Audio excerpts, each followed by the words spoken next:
Minasan, konnichiwa. Ici Jidaichi. J'espère que l'apprentissage du japonais se déroule bien pour vous. Aujourd'hui les amis, nous allons étudier pas une, mais deux particules, qui sont kara et made. Pour cet épisode, nous allons entrer dans le monde du cyclisme avec le manga et l'anime Yowamushi Pedaru. Si vous êtes prêts, en selle, on commence maintenant. Alors, les particules kara et made. Pourquoi ces deux particules? Dans leurs utilisations les plus basiques, ces deux particules sont sémantiquement liées. En effet, kara va indiquer le point de départ ou d'origine d'une action, quand made indiquera le point d'arrivée ou de limite. Cela pourra s'appliquer au temps, à l'espace et bien d'autres choses. Concrètement, qu'est-ce que ça nous donne? Voici la structure type. Il est important de rappeler que le sens de la particule s'applique toujours à l'élément qui la précède. Voici deux exemples. Kuji kara sanji made, de 9h à 15h. Gakkou kara kouen made, de l'école au parc.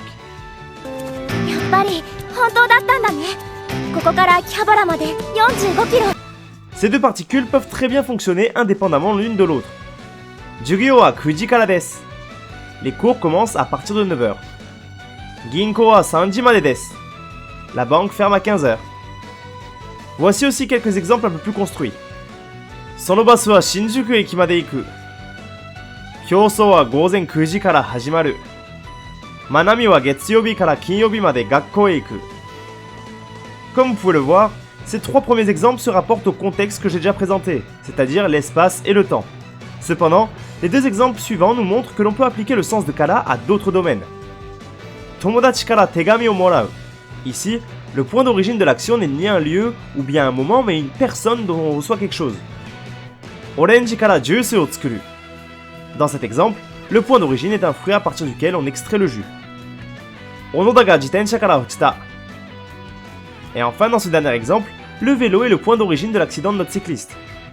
Il existe encore quelques contextes où nous aurons l'occasion de voir ces deux particules, mais nous verrons ça bien plus tard. En attendant, si tout cela est clair pour vous, je vous propose de passer en contexte de lecture. Ashita kara jitensha ni nyūbu suru. À partir de demain, je rentre dans le club de cyclisme. Ashita kara, à partir de demain.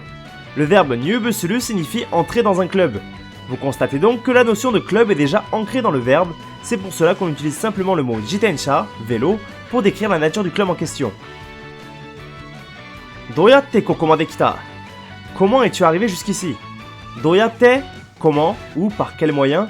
Koko made, jusqu'ici, et kita, forme passée du verbe kuru, signifiant venir. Interhai made nokori ni 1 kagetsu. Il reste 2 mois avant l'interlycée. Interhai, c'est la compétition interlycée. Made, particule de limite, et donc Interhai made, jusqu'à la compétition interlycée. Nokori ni 1 kagetsu. Nokori vient du verbe nokoru, rester, quand on parle d'une quantité. Ici à la base verbale en i, qui forme le nom, le reste. Ni kagetsu, 2 mois, de durée. Akiba made chari de iku kika. Il compte aller jusqu'à Akiba en vélo. Akiba est l'abréviation du quartier otaku de Tokyo, Akihabara. Et chari est un terme plus familier pour dire vélo. Kanzaki jitensha ten kara o kari shite kita. Je l'ai emprunté à la boutique de vélo de Kanzaki. Ici, la particule kara indique le point d'origine du tableau d'affichage qui est la boutique de vélo de Kanzaki. Sans plus attendre, nous allons passer à l'exercice d'écoute. En bon consommateur d'anime que vous êtes, je vous mets donc au défi de repérer les particules kara et made sur chacun de ces 6 extraits. Prêtez aussi attention aux autres particules qui pourraient très bien vous aider à mieux comprendre l'ensemble des phrases.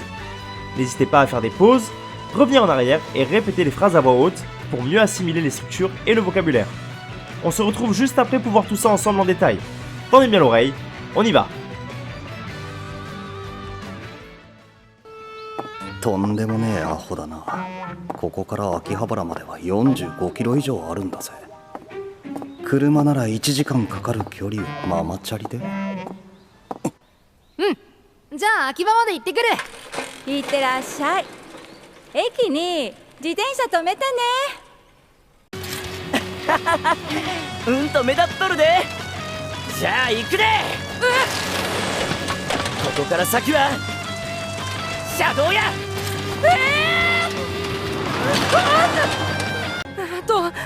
ママチャリしかない。心配するな。会場まで俺たちに乗っていけ。必要ないってことだろうな。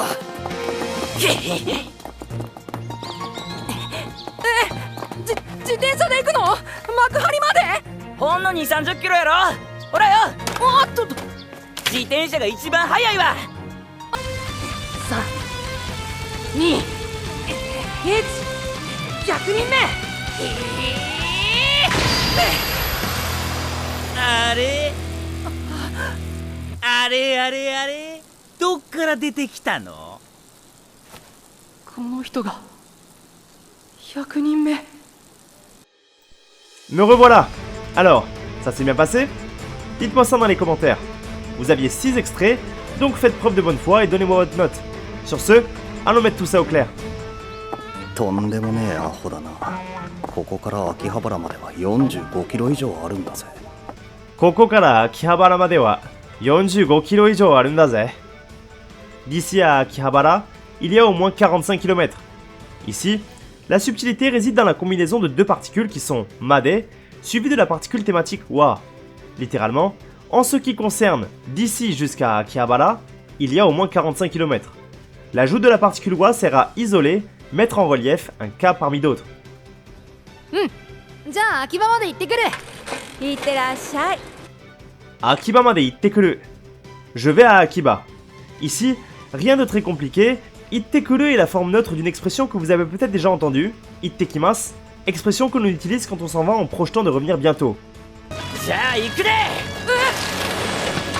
ここから先は車道や。 Koko Karasaki wa Shadoya. À partir de maintenant, on va sur la route. Koko Karasaki wa est une expression qui signifie à partir d'ici, de maintenant. Le ya final est issu du dialecte japonais du Kansai. Il s'agit en fait de la copule da des. 心配するな。会場まで俺たちに乗っていけ。 Kaijo made oretachi ni notte ike. Monte avec nous jusqu'au lieu de rassemblement. Kaijo voulant dire le lieu de rassemblement, suivi de la particule made qui représente la destination limite de l'action décrite par la suite.